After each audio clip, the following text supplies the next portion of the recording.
स्वागत।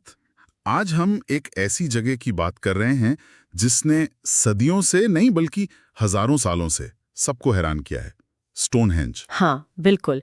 एक ऐसा रहस्य जो आज भी पूरी तरह सुलझा नहीं है। सोचिए, आज से कोई 4,500 साल पहले की बात है, मतलब लगभग 2,500 ईसा पूर्व। तब न तो आजकल की क्रेनें थीं, न भारी ट्रक, न कोई लेजर लेवलिंग के उपकरण। तो फिर इंग्लैंड के उस खुले मैदान में 50-50 टन वजनी पत्थर वो कैसे खड़े किए गए? 50 टन! ये समझना भी मुश्किल है। मतलब एक बड़ी डबल डेकर बस जितना वजन। हाँ, और बात सिर्फ उठाने की ही नहीं है। कुछ पत्थर तो जिन्हें ब्लू स्टोन्स कहते हैं, वो तो कोई 180 मील दूर से लाए गए थे। वेल्स की पहाड़ियों से, है ना? हाँ, वेल्स से। और जो बड़े वाले सारसेन पत्थर, वो भी कई मील घसीटे गए होंगे। और ये सब हुआ कैसे? मतलब बिना पहियों वाली गाड़ियों के या लोहे के मजबूत औजारों के? ये सवाल ही तो इसे इतना फैसिनेटिंग बनाता है। तो आज की जो हमारी ये गहन चर्चा है, lift 50 ton stones, Stonehenge secret, तो उसमें कुछ संभावित जवाबों की बात हुई है। हाँ, तो देखते हैं क्या-क्या सिद्धांत है और कितना दम है उनमें। चलिए शुरू करते हैं इस प्राचीन इंजीनियरिंग के रहस्य को समझने की कोशिश। तो सबसे बड़ा सवाल, पहला सवाल, ये हुआ कैसे? पत्थर हिले कैसे? खड़े कैसे हुए? जाहिर है कई थ्योरीज हैं। एक जो सबसे पहले दिमाग में आती है और काफी टाइम तक चली भी, वो है रोलिंग थ्योरी। हाँ, रोलिंग थ्योरी। कि पत्थरों के नीचे लकड़ी के गोल लट्ठे, मतलब रोलर्स, लगा दिए और खींच लिया या धकेल दिया। सुनने में तो बड़ा सीधा लगता है ना? इस वीडियो विश्लेषण में भी इशारा है, जब लोगों ने असलियत देखी, मतलब जमीन कैसी थी, खासकर उन रास्तों पर जहां से वो ब्लू स्टोन्स आए होंगे। 180 मील का सफर, वो कोई हाईवे तो था नहीं। हाँ, सही बात है। उसमें दलदल भी थी, गीली मिट्टी थी, नदियां थीं छोटी बड़ी। अब सोचिए, 50 टन का पत्थर नरम गीली जमीन पर लकड़ी के लट्ठों पर रोल करना। लट्ठे तो धंस जाएंगे। बिल्कुल, वो घूमेंगी नहीं, अटक जाएंगे। और नदी पार करना तो और भी मुश्किल। तो जो जमीनी हकीकत है, वो इस सीधी सादी रोलिंग थ्योरी को कम से कम पूरे रास्ते के लिए तो काफी मुश्किल बना देती है। अच्छा, तो रोलिंग वाली बात उतनी सीधी नहीं है, जमीनी मुश्किलें थी, ठीक है। तो अगर रोलिंग पूरी कहानी नहीं है, फिर और क्या? उस विश्लेषण भी एक 2016 के प्रयोग का भी जिक्र था, जो रेत और पानी से जुड़ा है। ये थोड़ा अजीब लगता है स्टोनहेंज के लिए, पर क्या मतलब है इसका? हाँ, ये एक इंटरेस्टिंग एंगल है।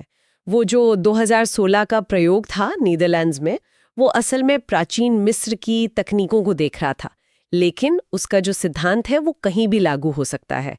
उसमें ये पाया गया कि सूखी रेत पर भारी चीज खींचने में बहुत जोर लगता है, पर अगर रेत को बस थोड़ा सा गीला कर दें, बहुत ज्यादा नहीं, बस हल्की नमी, तो घर्षण मतलब फ्रिक्शन एकदम से कम हो जाता है। कितना कम? वीडियो के हिसाब से लगभग 50% तक। 50% मतलब आधी मेहनत। हाँ, बिल्कुल। मतलब उतने ही वजन को खींचने के लिए आधे लोग चाहिए या आधी ताकत।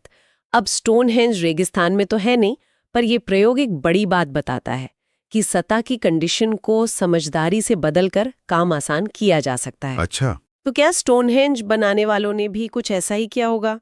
हो सकता है दलदली जमीन पर लकड़ी के ट्रैक बिछाए हों, या सतह को चिकना करने के लिए पानी या कुछ और इस्तेमाल किया हो। ये प्रयोग हमें सोचने पर मजबूर करता है कि वो लोग कितने प्रैक्टिकल और इनोवेटिव रहे होंगे। ये सिर्फ रेत पानी की बात नहीं, बल्कि प्रॉब्लम सॉल्विंग का तरीका है। ये वाकई सोचने वाली बात है। मतलब सिंपल ऑब्जर्वेशन से वो तकनीकें निकाल ली जो हम आज फिजिक्स से समझते हैं। लेकिन और भी तो थ्योरीज थी। मैंने कहीं पढ़ा था, बल्कि सुना था, वो ध्वनि तरंगों से पत्थर उठाने वाली बात।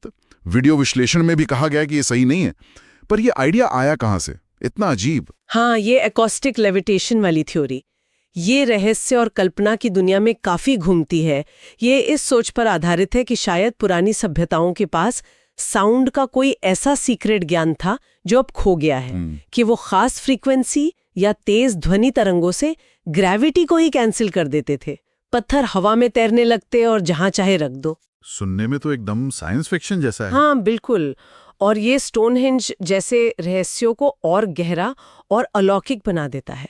लेकिन जैसा विश्लेषण में भी साफ है, हमारी आज की फिजिक्स की समझ के हिसाब से इतने भारी पत्थर 50 टन तक के, उनको इस तरह उठाने के लिए इतनी ज्यादा एनर्जी चाहिए होगी कि वो लगभग नामुमकिन है। और इसका कोई वैज्ञानिक सबूत भी नहीं मिला है। तो ये उन आइडियाज में से हैं जो दिखाते हैं कि जब हम कुछ समझ नहीं पाते तो कितने कल्पनाशील हो सकते हैं, पर साइंस के हिसाब से ये खारिज है। तो रोलिंग में दिक्कतें, गीली रेत वाला सिद्धांत इंटरेस्टिंग है, पर शायद सीधा लागू ना हो, और साउंड वेव्स तो साइंस फिक्शन। तो फिर आजकल के जो पुरातत्वविद हैं, रिसर्चर्स हैं, वो क्या मानते हैं? मतलब सबसे ज्यादा संभावना किस तरीके की है? कोई तो तरीका होगा जो ज्यादा भरोसेमंद लगता हो। बिल्कुल, आज जो थ्योरी सबसे ज्यादा मानी जाती है और जिसे एक्सपेरिमेंट से भी सपोर्ट मिला है, वो किसी जादू पर नहीं बल्कि इंसानी दिमाग, प्लानिंग और मिलकर काम करने पर आधारित है। विश्लेषण भी उसी तरफ इशारा करता है। माना जाता है कि उन लोगों ने सिंपल पर बहुत असरदार इंजीनियरिंग तकनीकों का इस्तेमाल किया। जैसे मजबूत लकड़ी के स्लेज बनाए होंगे जिन पर पत्थर रखें।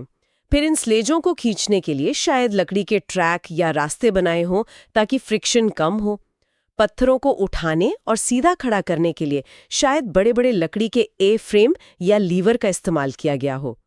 और सबसे जरूरी, रस्सियां, बहुत सारी मजबूत रस्सियां जो जानवरों की खाल या पेड़ के रेशों से बनी हों, और किसी ना किसी तरह की पुली या लीवर सिस्टम का ज्ञान। पुली सिस्टम भी? हाँ, या कम से कम लीवर का सिद्धांत तो समझते ही होंगे। कुछ हाल के प्रयोगों ने दिखाया है, जैसा विश्लेषण में भी हिंट्स था, कि करीब 100-150 लोगों की एक अच्छी तरह से ऑर्गेनाइज्ड टीम अगर सही तकनीकें इस्तेमाल करे, जैसे लीवर, रैंप और सही कोऑर्डिनेशन, तो कुछ ही हफ्तों में एक विशाल सारसन पत्थर को न सिर्फ ट्रांसपोर्ट कर सकती थी, बल्कि उसे धीरे धीरे उठाकर सीधा खड़ा भी कर सकती थी। 100-150 लोग, लकड़ी, रस्सी और दिमाग से? हाँ, ये कोई सुपरनैचुरल पावर नहीं बल्कि इंसानी बुद्धि, मेहनत और सबसे बढ़कर एक साथ मिलकर काम करने की काबिलियत का सबूत है। यार, इसके लिए सिर्फ ताकत नहीं, जबरदस्त प्लानिंग, कोऑर्डिनेशन और लीडरशिप चाहिए थी। ये सुनकर तो रोंगटे खड़े हो जाते हैं वाकई। ये उस समाज के संगठन और इच्छा शक्ति का प्रमाण है। लेकिन ये तो कहानी का एक हिस्सा हुआ, कैसे वाला हिस्सा। विश्लेषण के आखिर में यह भी कहा गया कि जो नई रिसर्च है वो क्यों वाले हिस्से पर भी रोशनी डाल रही है। मतलब सिर्फ पत्थर उठाना और लाना ही काफी नहीं था, उनको रखा कैसे गया वो भी बहुत महत्वपूर्ण था। बिल्कुल सही कहा आपने। पत्थर कैसे लाए ये इंजीनियरिंग की पहेली है, लेकिन जो हाल की रिसर्च है वो हमें ये समझने में मदद कर रही है कि स्टोनहेंज सिर्फ पत्थरों का ढेर नहीं था। ये सिर्फ पूजा या बलि की जगह से कहीं ज्यादा कॉम्प्लेक्स था। इसकी बनावट में गहरा मकसद छिपा है। और वो मकसद क्या है? सबसे हैरान करने वाली बात है इसका एस्ट्रोनॉमिकल अलाइनमेंट, खगोलीय संरेखण। विश्लेषण में खास तौर पर सॉल्स्टिस यानी अयनांत के साथ इसके कनेक्शन का जिक्र है। स्टोनहेंज के कई खास पत्थर और स्ट्रक्चर साल के सबसे लंबा दिन यानी गर्मियों के सॉल्स्टिस और सबसे छोटा दिन यानी सर्दियों के सॉल्स्टिस पर उगते और ढलते सूरज की सीध में है, एकदम सटीक। सॉल्स्टिस अलाइनमेंट मतलब गर्मी के सबसे लंबे दिन सूरज एक खास पत्थर के ऊपर से उगेगा और सर्दी के सबसे छोटे दिन किसी और पॉइंट पर ढलेगा। पर इसका मतलब क्या था उन लोगों के लिए? ये सिर्फ इत्तेफाक तो नहीं हो सकता, जैसा आपने कहा। नहीं, बिल्कुल इत्तेफाक नहीं। खासकर जब हम इसकी प्रिसिजन देखते हैं, इसका मतलब है कि हर पत्थर बहुत सोच समझकर एक खास एंगल और दिशा में रखा गया था। ये दिखाता है कि स्टोनहेंज बनाने वालों को एस्ट्रोनॉमी की, खगोल विज्ञान की गहरी समझ थी। वो सिर्फ पत्थर हिलाना नहीं जानते थे, वो आसमान को पढ़ना भी जानते थे। कमाल है। और इसका प्रैक्टिकल महत्व भी बहुत रहा होगा। ये एक बड़े कैलेंडर की तरह काम कर सकता था। इससे उन्हें मौसम बदलने का, खेती के साइकिल का, कब बोना है, कब काटना है, इसका सही अंदाजा लगता होगा। ये जरूरी सामाजिक या धार्मिक त्योहारों की तारीखें तय करने में मदद करता होगा। ये शायद उनके लिए ब्रह्मांड के साथ अपने रिश्ते को समझने का तरीका था, उनके वर्ल्ड व्यू का सेंटर था। तो पत्थर कैसे लाए ये एक रहस्य है, पर उन्हें ठीक उसी जगह, उसी एंगल पर सूरज और शायद चांद की चाल के साथ इतने सटीक तरीके से क्यों रखा गया, ये एक और भी गहरा रहस्य है। ये उनके ज्ञान और उनकी दुनिया को देखने के नजरिए पर रोशनी डालता है। इंजीनियरिंग, एस्ट्रोनॉमी और शायद स्पिरिचुअलिटी, सबका संगम। तो अगर हम संक्षेप में देखें तो स्टोनहेंज के इन भारी भरकम पत्थरों को हिलाने के पीछे कई आइडियाज आए और गए। हाँ, लकड़ी के रोलर्स की सीधी थ्योरी थी, जिस पर जमीनी हकीकत में सवाल खड़े कर दिए। हाँ, फिर गीली रेत से फ्रिक्शन कम करने जैसे चतुर तरीके सोचे गए, जो पुराने प्रैक्टिकल ज्ञान की तरफ इशारा करते हैं। बिल्कुल। और यहां तक कि साउंड वेव्स जैसी कल्पना वाली बातें भी हुई जो साइंस के हिसाब से टिक नहीं पाई। सही कहा। लेकिन आज जो सबसे मजबूत और प्रैक्टिकल संभावना लगती है, वो है इंसानी दिमाग और मिलकर काम करने की ताकत। लकड़ी के स्लेज, ट्रैक, रैंप, लीवर, मजबूत रस्सियां और सैकड़ों लोगों का संगठित प्रयास, इन सब ने मिलकर उस नामुमकिन से लगने वाले काम को मुमकिन बनाया। तकनीक और टीम वर्क का एक बेहतरीन नमूना। और यहाँ ये समझना बहुत ज़रूरी है कि स्टोनहेंज सिर्फ एक पुरानी कंस्ट्रक्शन साइट या इंजीनियरिंग का कमाल नहीं है, ये उससे बहुत ज़्यादा है।